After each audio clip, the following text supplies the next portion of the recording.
Good afternoon, everyone. I am Mugdha.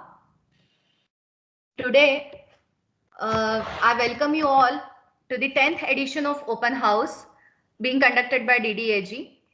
Before proceeding further, I would like to take this chance to wish you all a very happy new year. I wish you all that this turns out to be a very prosperous and healthy year. In this very first open house of the year 2021, we have with us Dr. I.D. Gupta. Topic of his presentation is ensuring seismic safety of dams. Dr. I.D. Gupta is formerly Director CWPRS, Pune. He is an internationally recognized expert in the areas of earthquake engineering and engineering seismology with over 40 years of professional and research experience. He has obtained MSc in Physics from University of Delhi in 1977, followed by MS in Earthquake Engineering from University of Southern California in 1985, and PhD from University of Pune in 1987 on his thesis, Risk-Based Seismic Response Analysis of Structures, a Stochastic Approach. His areas of expertise include strong motion seismology, probabilistic seismic hazard analysis, dynamic response analysis of gravity dams, seismic surveillance of river valley projects, and reservoir triggered seismicity. He has published over 135 research papers, guided 9 PhD dissertations, and prepared more than 150 project specific study reports in the areas of expertise. He is a member of National Committee on Seismic Design Parameters, that is NCSDP, and Earthquake Engineering Sectional Committee, CED 39 of BIS, expert groups set up by AERB, Mumbai. With this brief introduction, I now request Dr. I.D. Gupta to take the stage and start with his lecture. Thank you.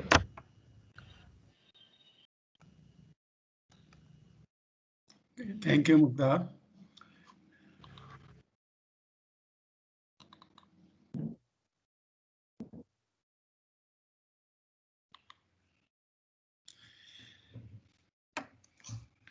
The topic of my today's talk has been motivated by the fact that the traditional design methods for dams, which are still being used widely in India, are seriously deficient to ensure the seismic safety of dams.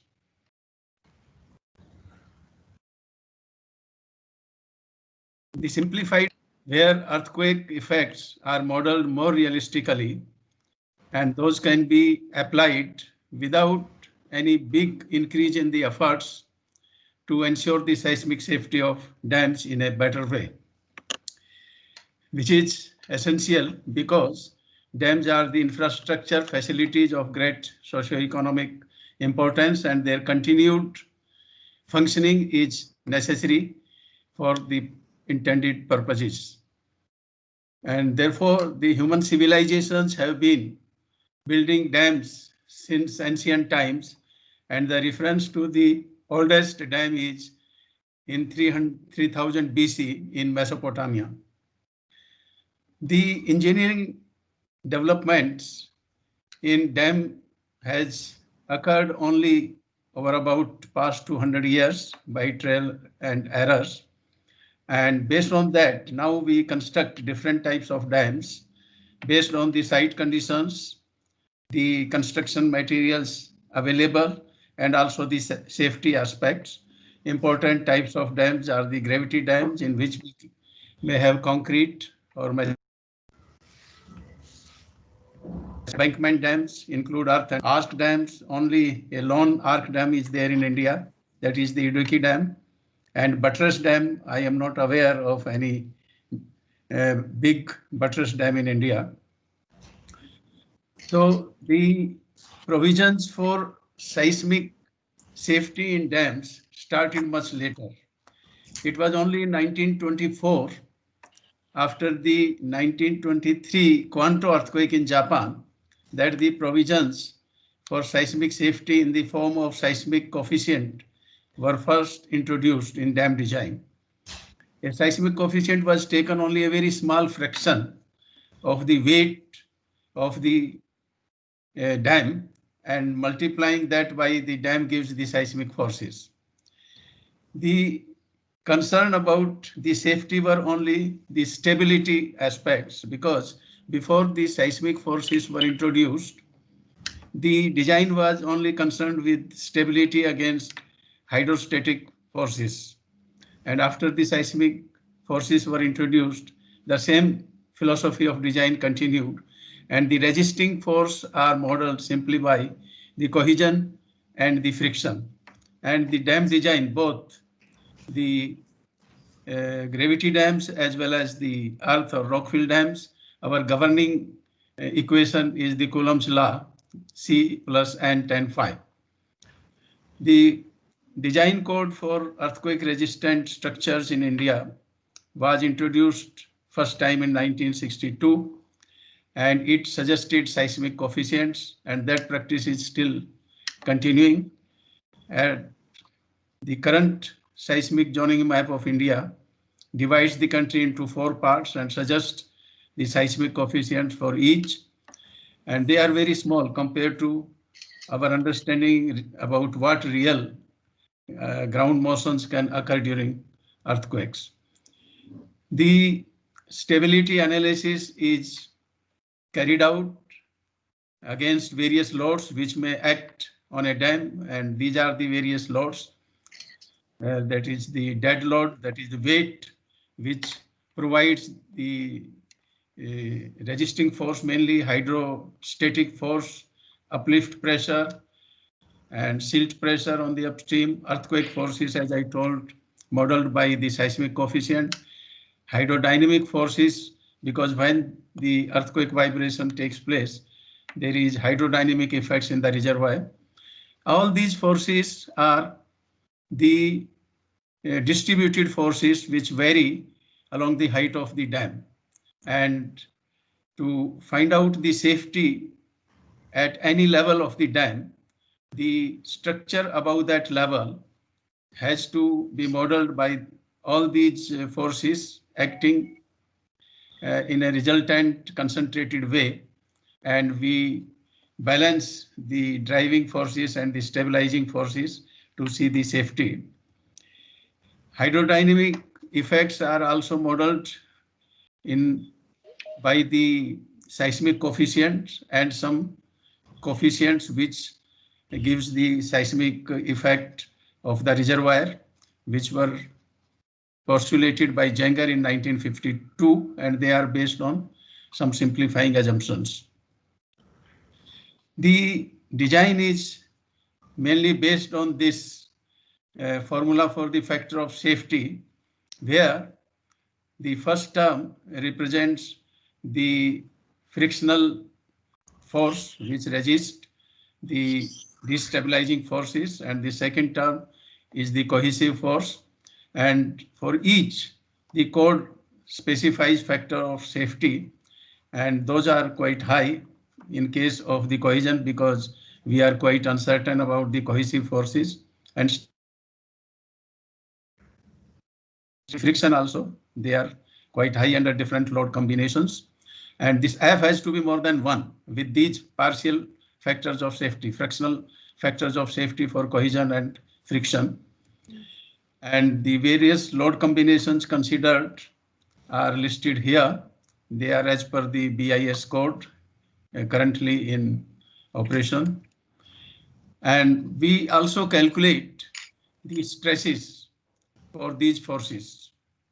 And stresses are computed simply by assuming that dam can be modeled by a beam, like a beam. And when we apply force on a beam, it bends. And due to bending, at any cross section of the beam, there will be tension above the neutral axis, and there will be compression below the neutral axis. So represents the upstream of the dam. So there will be a tension on upstream of the dam, and there will be compression on the downstream if the forces are acting from upstream to downstream. And from the beam theory, we can find these stresses from which we can also find the principal stresses. And the safety factors suggested in the code against these stresses are in the form of the strength of the dam material. And these factor of safety for tension particularly are so small. Compressive forces code requires that the strength should be at least 4 times the stress is induced or estimated as per the beam theory, or 14 MPa, whichever is higher in case of concrete dams, and 12.5 MPa in case of masonry dams. But the tensile stresses permitted in this approach are very small in load condition A. These are not applied. We want no tension in the design of the dam, and for other load combinations, very minimal tensile tension equal to 1 to 4% of the compressive strength are permitted, which are only satisfied by using very small values of the seismic coefficient alpha H.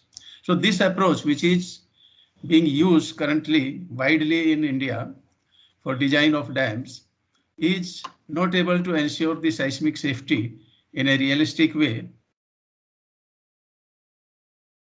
to represent the seismic forces is unrealistically small. We used a alpha H of the order of 0.05 to 0.15, that is 5% to 15% of the weight of the dam, which are very small compared to the actual earthquake forces which can act on a dam. Due to this use of very small earthquake factors, the safety factors in terms of the permitted stresses are unrealistically small, and we don't know that what real stresses may develop, and thus the explicit ensurement of the safety of a dam is not possible in this. And this method is deficient, was exhibited first time during Koyna earthquake, which the dam was originally designed using this simplified caudal approach for an alpha H equal to 0.05, and the dam had extensive cracking near the bottom of the freeboard. So where the freeboard and the main dam junction is there, throughout the length of the dam, a lot of damage occurred, and that is a manifestation of the deficiency in the conventional. And third, fortunately, accelerogram was recorded, though this is a very low seismicity area, but these strong motion instruments were put before the earthquake. And this was the accelerogram recorded during this earthquake, which has a peak ground acceleration of 0.63 G, and the dam was designed only 0.05. So even with this high acceleration which occurred right at the bottom of the dam, this record was taken in the foundation gallery of the dam. So there was no sliding of the dam, for which we are really worried in the conventional method of design, but there was a lot of cracking. So the stresses are more important factors to be taken into account to ensure a seismic safety rather than the sliding. So after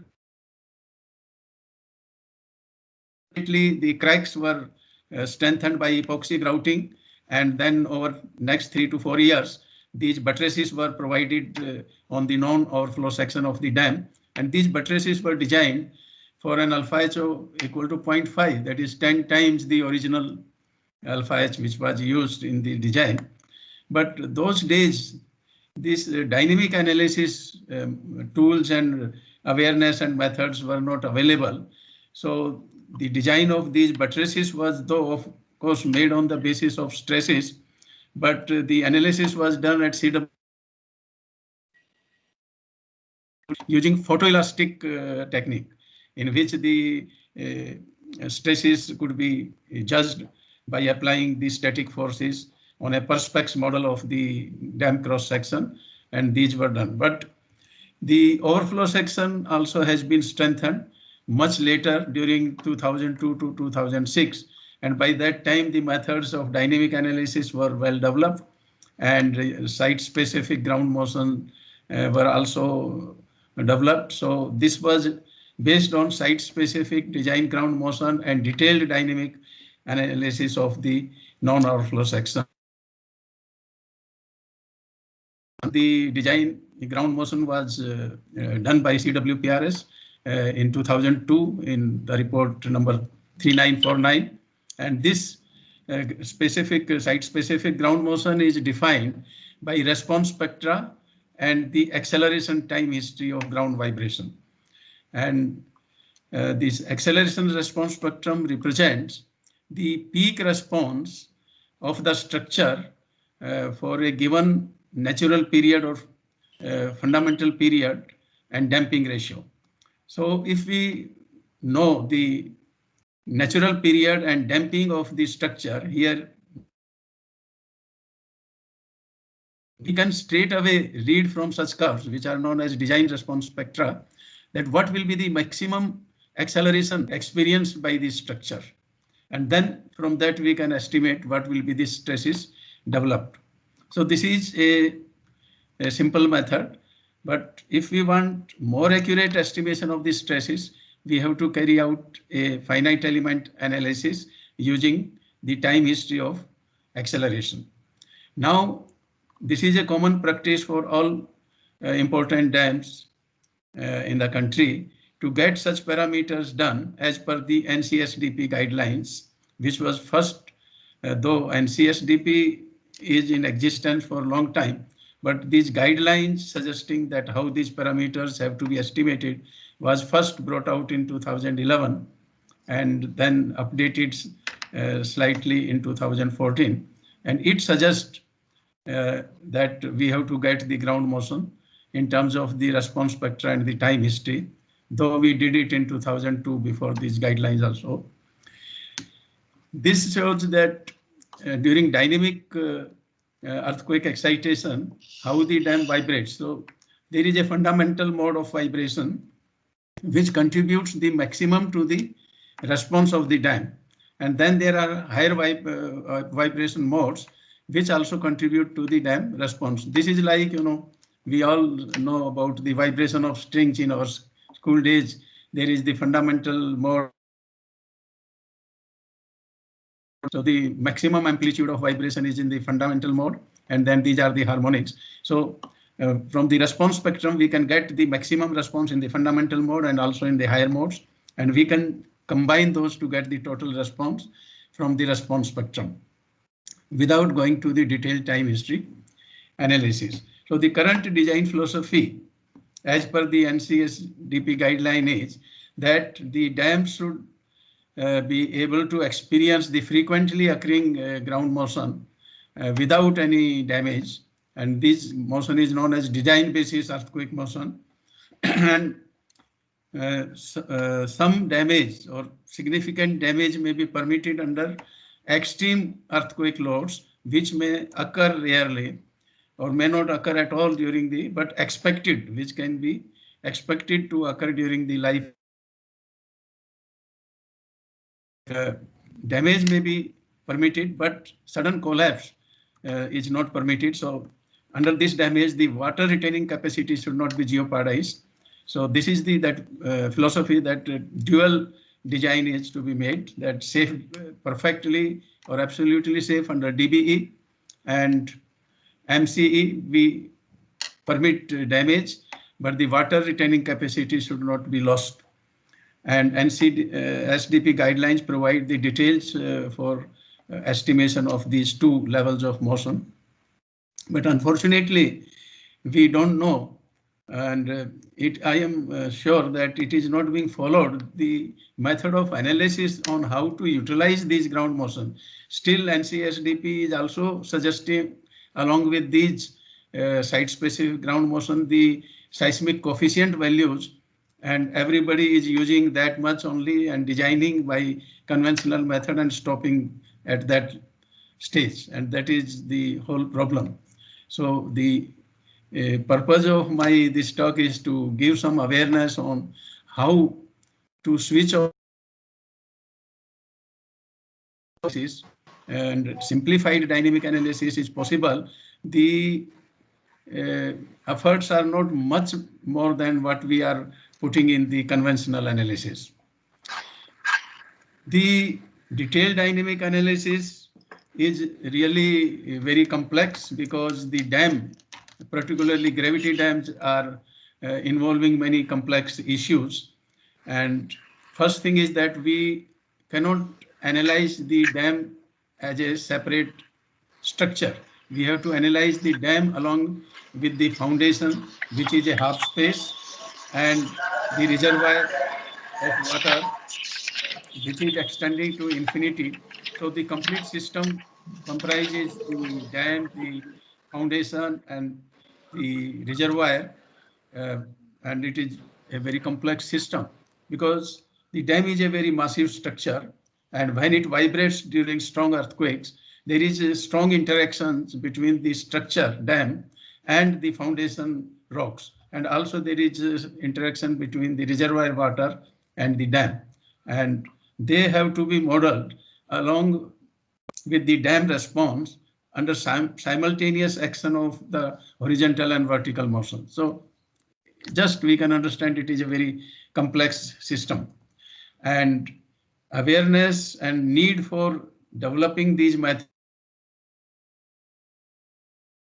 mainly after the Koina earthquake world over.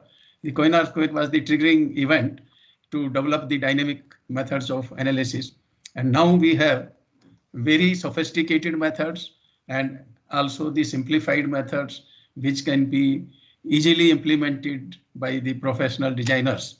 So purpose of this lecture is mainly to highlight that how we can apply the simplified methods. But before that, just conceptually, I will like to give a brief idea about the rigorous finite element method, in which the dam and a large part of the foundation and a part of the reservoir has to be modeled as a single system by finite element, and the earthquake forces have to be applied at the boundary of these domains, that the boundary of the foundation and the boundary of the reservoir, and it is a very difficult job to accurately estimate these forces from the ground motion obtained by site-specific parameters at the surface.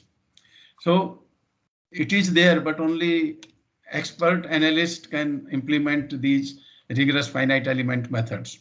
There is another method which is known as substructure method, that is also equally rigorous, but slightly simpler than the rigorous finite element method. In this substructure method, the foundation and the reservoir are analyzed as two separate substructures, and the interaction forces are estimated by analysis of these two substructures, and then the dam is analyzed separately by applying those interaction forces as external forces. But computation of these interaction forces by analysis half space and the reservoir also as a domain going to infinity on the upstream side is not so simple that it can be applied and used by the practicing engineers. So simplified method, the output of this rigorous method is that we get the stress over the complete cross section of the dam as a function of time. At each moment of time, we get this picture of stress, and then we utilize this to assess the safety of the dam. But using these rigorous methods, simplified methods have been developed, empirical methods. Chopra and co-workers, they had worked for several decades, and they have come up with the simplified methods based on the results of the rigorous analysis for a large number of dam cross sections and large number of different excitations. And they have proposed two simple expressions for the seismic forces in the first mode of vibration of the dam,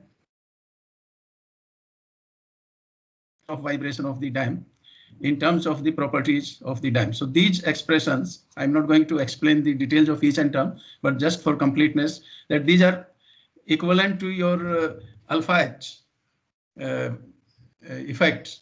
But here the forces have taken into account all the effect of dam foundation interaction, reservoir interaction, and the modes of vibration of the dam. And the various quantities involved in these expressions have been defined in terms of standard values given in form of table and figures. And those standard on the material properties of the dam and the foundation, like modulus of elasticity, density, damping ratio, reservoir height, etc. And earthquake excitation here is defined in terms of the site-specific response spectra. So we are not reducing the excitation as is done in the alpha H, that is the seismic coefficient. Here actual site-specific motion is used. And the analysis is identical to what we do in the pseudostatic simplified analysis. In place of the forces defined by alpha H, we take the forces F1 and Fsc in the first mode and the higher modes. They are again equivalent static forces, and we calculate the stresses upstream and downstream phases of the dam by the bending of beam theory.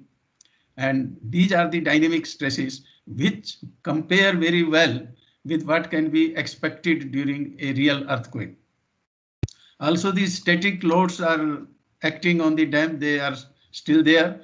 So hydrostatic forces, silt pressure, uplift pressure.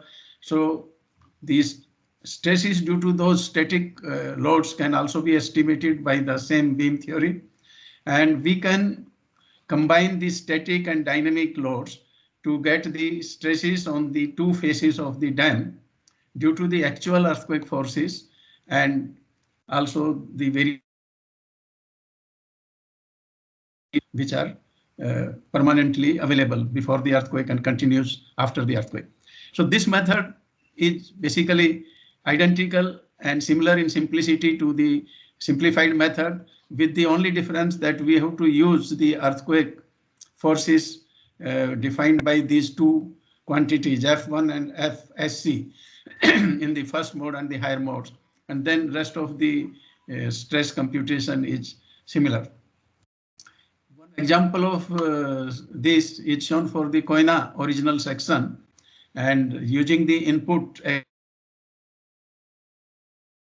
acceleration recorded at the base of the Koina. So this is the response spectrum of the actual accelerogram recorded at Koina Dam base. And this gives the geometry. These are the coordinates of the downstream phase and the upstream phase with elevation. And I have selected the blocks at different elevations so that I get a picture of complete height of the dam and calculated the stresses on the upstream and the downstream phases. So the left-hand side plot gives the stresses in megapascal for dynamic forces alone. But when we add the static stresses due to static forces, which are of compressive nature, the tensile stresses reduces compared to the pure earthquake forces. So here if we see the these are tensile stresses near this portion where the cracks were experienced during the Koina earthquake. The stresses have reached up to almost 7 MPa, so 4 to 7. Here and at the neck there is maximum stresses, and the grade of concrete used in Koina Dam was M21, for which the compressive strength is 21 MPa. And if we go by the criteria given in the IS code, that is maximum 4% of the compressive strength. So the permissible tensile stress comes only 0.84 MPa, and it won't be possible to design any dam where the actual stresses expected are of the 6 MPa and permitted stresses are only 0.84.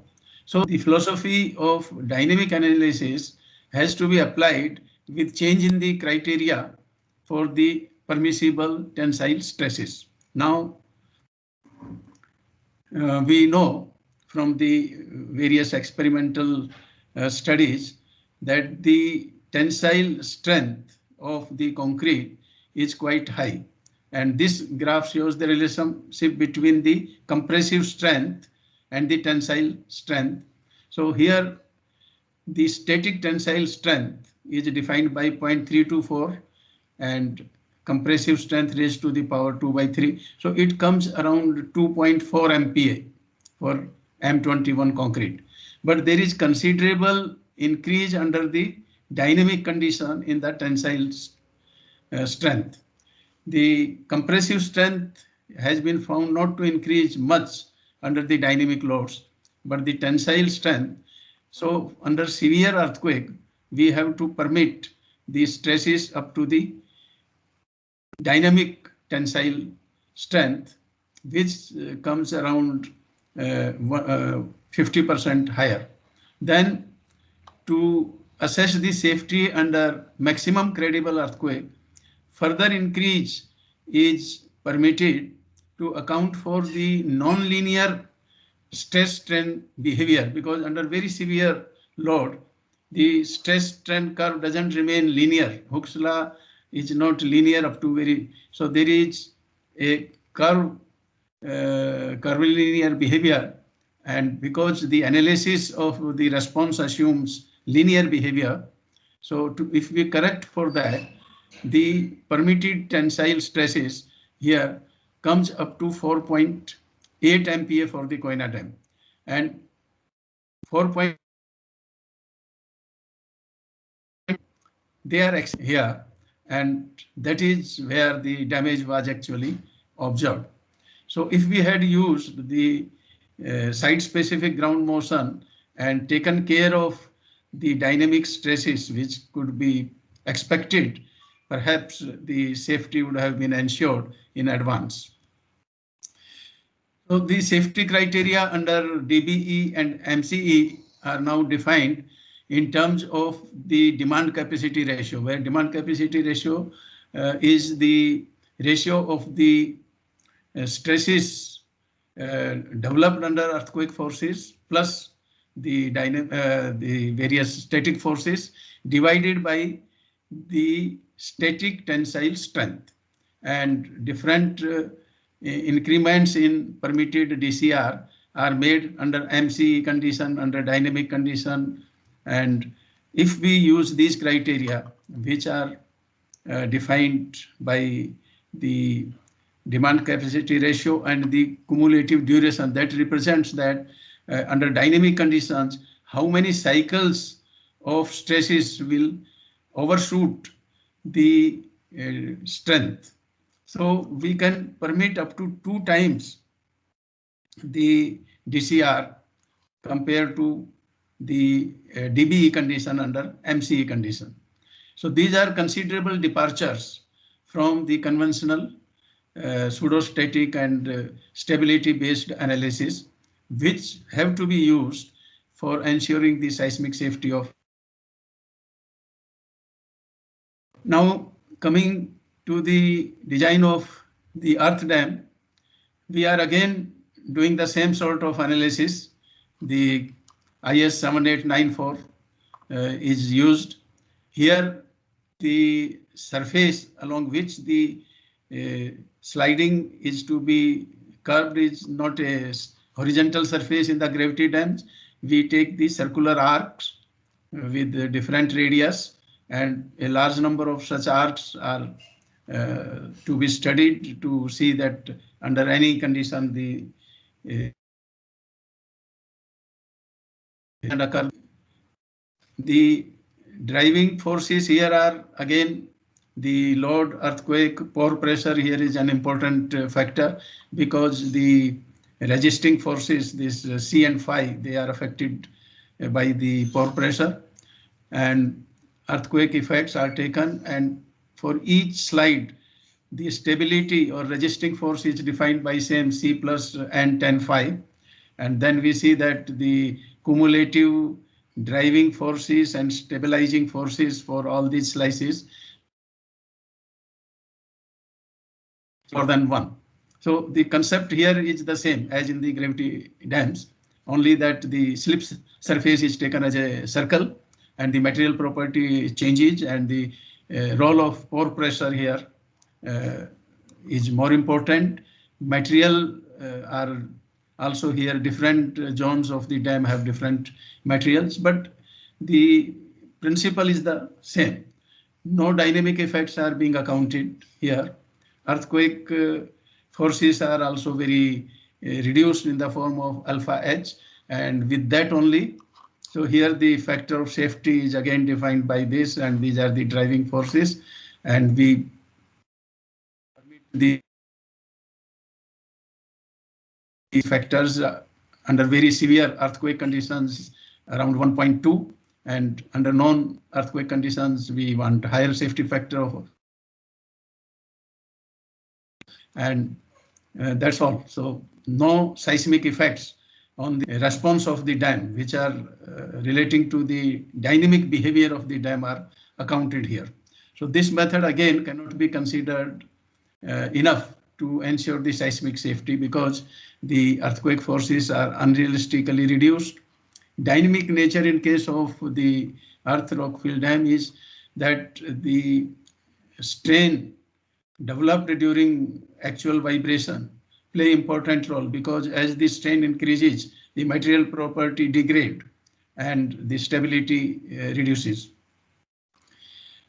Another important phenomenon which occur due to dynamic nature of these forces is the liquefaction, and that is also not accounted in the conventional analysis.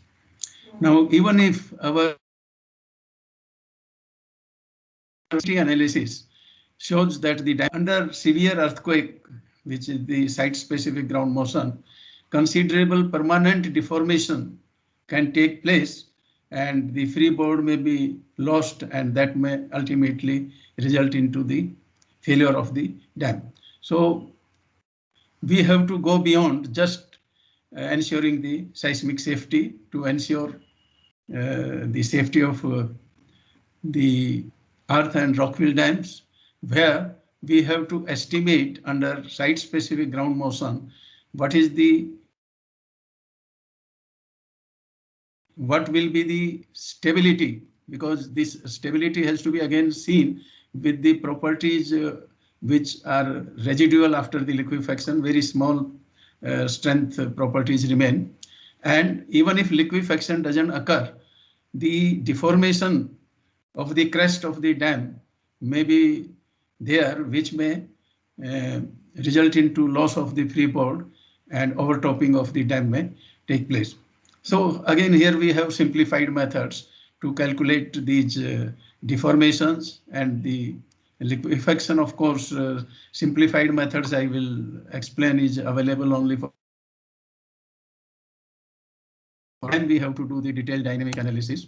For the phenomena of liquefaction is the temporary loss of shear strength of the soil in the foundation or within the dam due to build-up of pore pressure in the saturated soil.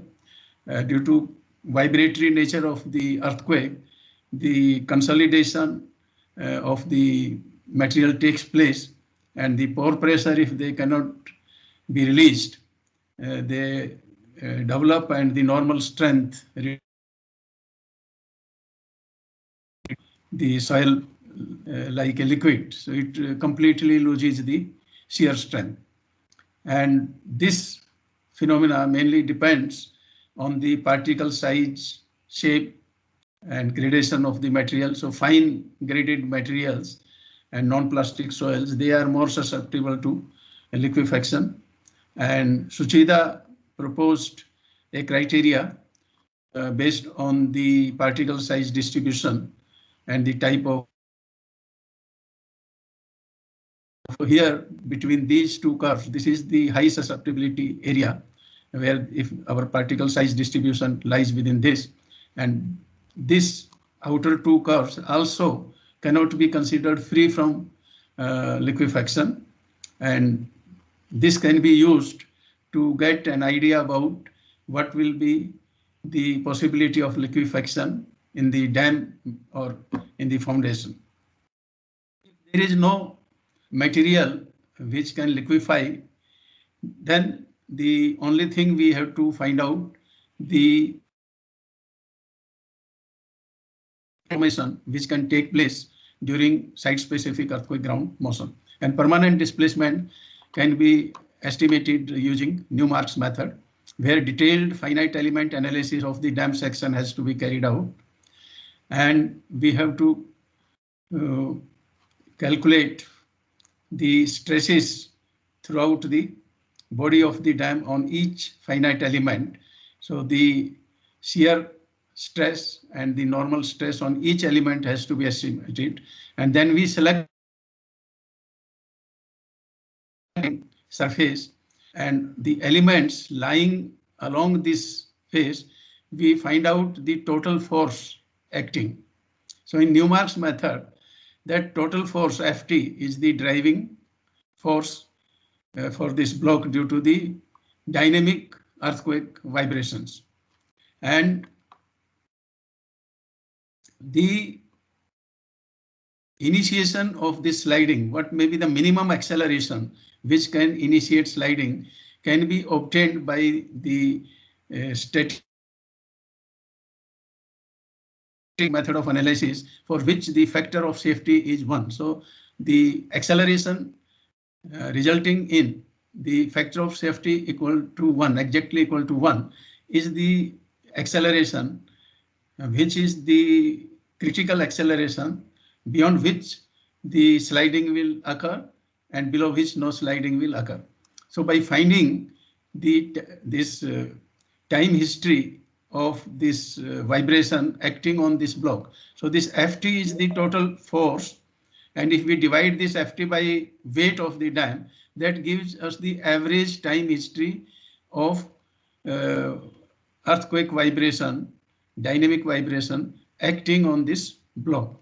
So as this average acceleration exceeds the yield acceleration, for which safety of factor is exactly 1, the sliding will start. So because the earthquake vibration is going on positive direction, then again decreases, increase in negative. So it is a vibratory motion. So the sliding will start and stop as and when the yield acceleration is exceeded by the average acceleration acting on the block. So the difference of this average acceleration and the yield acceleration is the acceleration which causes movement of the block, and this integrated 2 times to get the displacement, because integration once gives the velocity and again gives the displacement. So this is the Newmark method. But if we apply this original method again, you have to carry out a finite element analysis, and which cannot be done easily by practicing engineers. So a simplified method has been developed by Makdisi and Seeds, where they have defined a nomograph method by calculating the detailed Newmark method dam blocks and height of the dam. They have generated 2 nomographs in terms of the first nomograph is in terms of the maximum value of the average acceleration, K average acceleration, which is acting on the block. So the nomograph is defined only the peak value of that acceleration, that is known as the maximum K max, and U dot max is the maximum acceleration at the crest of the dam. So this Makdisi and Seed gave a simplified method for calculation of this U double dot max, that is the peak acceleration at the crest. And in so this is defined as a ratio of the depth of this dam. So this is one nomograph.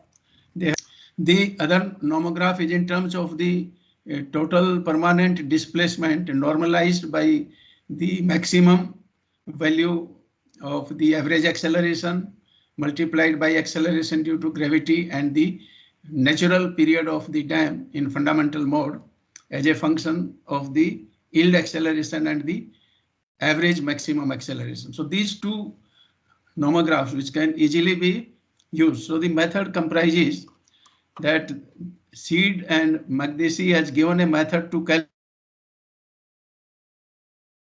maximum crest acceleration from the response of the excitation.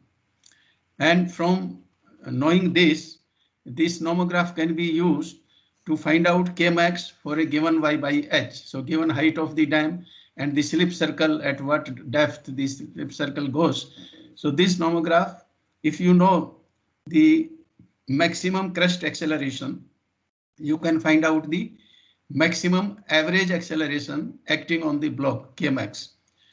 Once you know Kmax, the yield acceleration Ky can be estimated from a simplified pseudostatic analysis, and from that Ky by Kmax we can find out this normalized permanent deformation, and from this normalized permanent deformation we can get U, the total deformation which can take place. So this simplified method can easily be applied by practicing engineers, and the method for estimation of the maximum crest acceleration is very simple.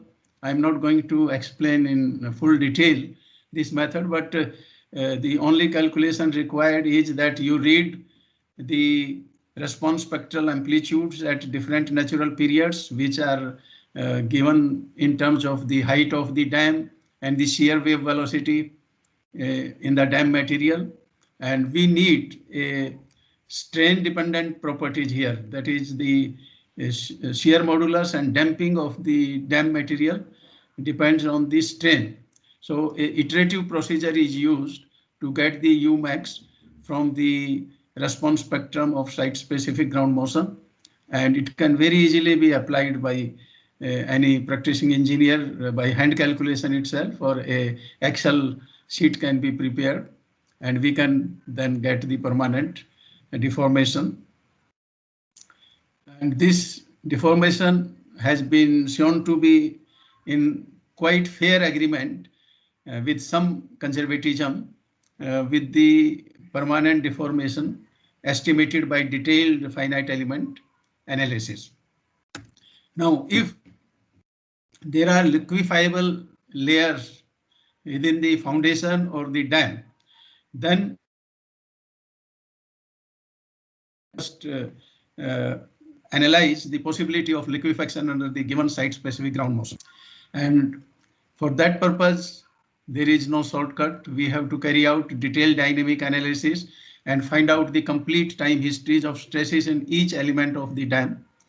And those time histories are stresses are converted into time histories of equivalent sinusoidal cycles of uniform stresses, and those are applied to the undisturbed samples on a dynamic cyclic triaxial testing machine in the laboratory, and we monitor the pore pressure buildup under the action of those cycles, and if that pore pressure increases or become equal to the confining pressure, that is the initiation of liquefaction, and if that liquefaction is indicated, then we have to carry out the analysis for the reduced properties. The properties are degraded under the liquefaction to see the stability and the permanent deformation analysis. For the foundations, we can use simplified methods given by Seed and Idris and slightly updated by Bollinger and Idris, where we define two factors, cyclic shear stress ratio and cyclic resistance ratio. This ratio, stress ratio, is defined in terms of the earthquake forces, their magnitude, PGA, And resistance is represented here in terms of the SPT, NPT, or the shear velocity values. And if the resistance is higher than the stresses, it is safe against liquefaction. Will occur. So this simplified method can be applied by using in situ SPT or NPT values for the foundation, but for the dam we have to carry out the detailed dynamic analysis only. If liquefaction is indicated, then further analysis has to be carried out to find out the factor of safety against sliding using the residual properties of the liquefied zones. And these properties can be also obtained by using empirical relations approximately or by laboratory testing. And if the factor of safety with this residual property falls below 1, then the dam is considered to be unsafe, or otherwise we have to further find out the permanent deformation using the Newmark's rigorous method based on time history to see that with the reduced properties, any large deformations losing the freeboard do not take place. So this is the complete procedure for analysis, but most of the analysis can be done by simplified methods, and those simplified methods can be implemented easily by the practicing engineers. So just to summarize, what I have tried to impress upon is that the conventional seismic coefficient methods are not adequate to ensure the seismic safety due to the reasons which I explained. And seismic safety requires dynamic analysis, dam foundation, rock, and reservoir in conjunction with the DCR, that is a demand capacity ratio based on safety criteria. For rockfill and earth dam, we have to carry out the liquefaction and deformation analysis, and simplified methods are available to apply these. So only there is a lack of awareness to apply these methods which can easily be switched over.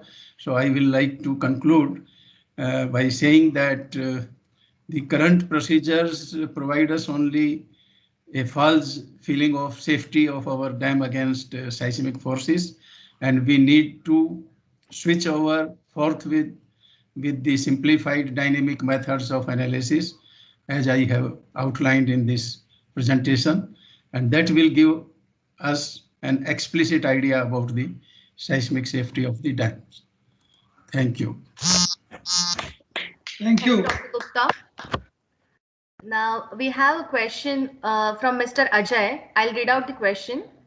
So he's asking that is earthquake acceleration at abutment and at dam body would be same?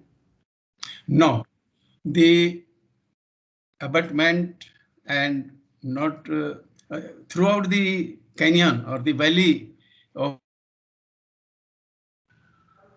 acceleration will be varying, and there are ways to calculate the variation in the acceleration as per the topography of the valley, and those can be done.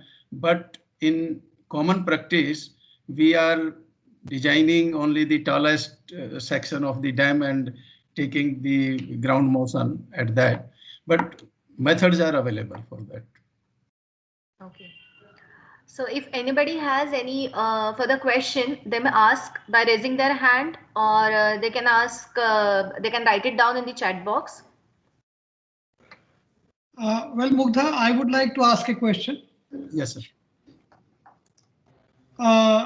Gupta sir, normally we used to get our analysis site-specific studies done from IIT Roorkee, and they used to do this study by deterministic approach. And later, when you joined NCSDP, when we were more exposed to your approach, you started suggesting probabilistic approach followed by a dynamic analysis. So, what is your take on on the parameters which are suggested by following deterministic approach. And if we do that and then do the dynamic analysis, is it okay, or we need to change our approach there also? Yes, sir. The international practice currently is to go only for the probabilistic approach, not deterministic approach. The deterministic approach, we have to decide a scenario earthquake and give the ground motion for that. And that scenario is highly subjective. And because for design of dams, we try to maximize the ground motion. We assume the largest possible magnitude, nearest possible distance, and any small variation in that, subjectivity in that, may affect the ground motion significantly. So, because we don't know what may be the true maximum magnitude and what may be the true minimum distance, that subjectivity can be overcome only by the probabilistic approach, and people almost all over the world now are using only the probabilistic approach. Even for nuclear power plants, they are going for probabilistic approach, which nobody was ready to take some time back. Okay. Thank you. Mr. Ravi has raised his hand. I request him to ask his question. Hello, sir. Gupta, sir. Very interesting and educative lecture, sir. I have several questions, but I will restrict to one or two quick questions.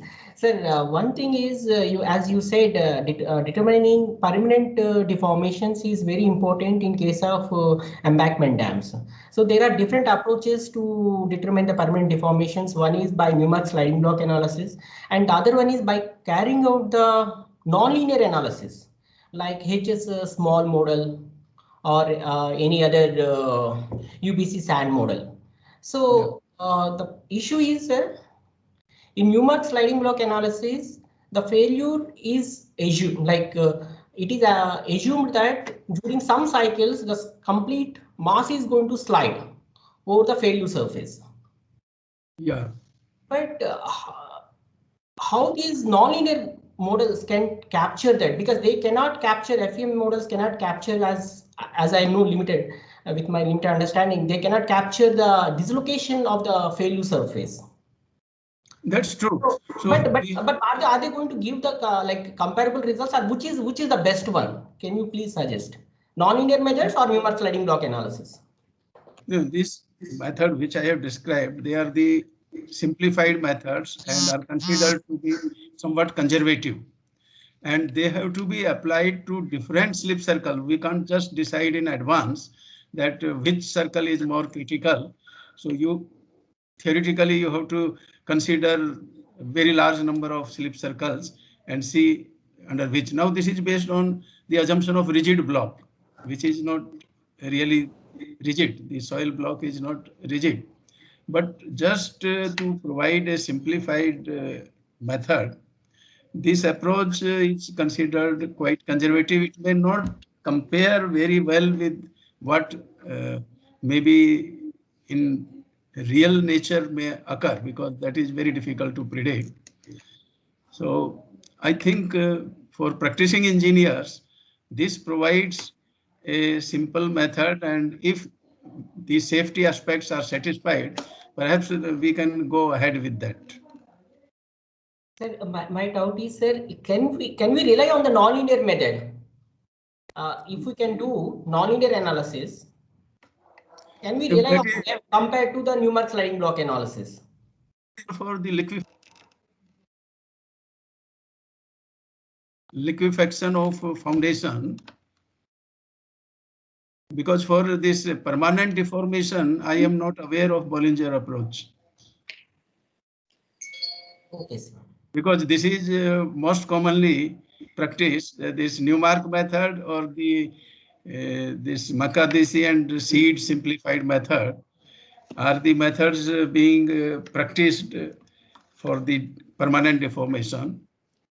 And if any better method, I think the benchmark finite element analysis only for the complete dam section, and then calculate what may be the maximum deformations. Okay, sir. Just only one small quick question, sir. Thank you for that.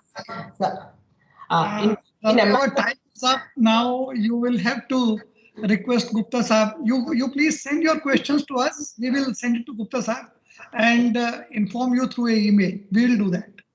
Okay, sir. We follow a very strict time schedule. Mugdha ji, you have to invite to Pandey Sahab now. Okay, actually there was one question from Mr. Upreti also. I wanted to take that question up. Okay, He's okay. asking You can go ahead with one question only. Last question. Mr. Upreti is asking that what is the factor of safety taken during design of dam foundation? The dam foundation, because here basically dam foundation design has to be done either by detailed dynamic analysis, and then the permissible stresses as in the dam we have to define. That aspect has not been covered in. Now the IS code for design of solid gravity dams doesn't state any safety factors for foundation. But if we go by, say, sliding surface within the foundation below the dam base of the dam, we can use the same safety factor against fractional factor of safety, which are given for the friction and the cohesion. That is my understanding. If we go by this failure against, but the design which I am trying to advocate is based on stresses. So within the foundation also we should calculate the stresses. If necessary, nonlinear behavior of the foundation, because in case of earth dam foundation is not analyzed in detail separately, because the part of foundation is taken within the slip circle itself. But in case of the gravity dams, if poor foundation is there, perhaps a failure surface can be taken in the foundation, and permanent displacement can be calculated similar to what we can do for earth dam. And if that is very large, perhaps, but that IS code doesn't state any such factor of safety separately for the foundation. So at the moment, I am not exactly aware about it. Thank you, Dr. Gupta. I now request Dr. Pandey to give his concluding remarks. Thank you, Mugdha. Just now we have heard a brilliant lecture by Dr. Gupta on the seismic safety of dams, starting right from the history of dam construction, which goes to 3000 BC. He has dealt with the various topics. The concept of seismic safety came in 1924. Dr. Gupta has explained that present approach to dam design in India with respect to seismic forces is far inadequate. In this regard, he gave the example of Koyna Dam, which suffered some sort of damage during the 1967 Koyna earthquake. In his lecture, the intricacies and complexities of dam design with regard to seismic forces has been explained in rather very simple terms. And I think most of us must have assimilated many of the issues. Issues such as dynamic dam design, importance of dam response spectra, NCSDP guidelines, DB and MC conditions, rigorous FEM and simplified approaches for dam design, the design aspects of earth and rockfill dam, apart from liquefaction of the foundation, has also been dealt with in this lecture.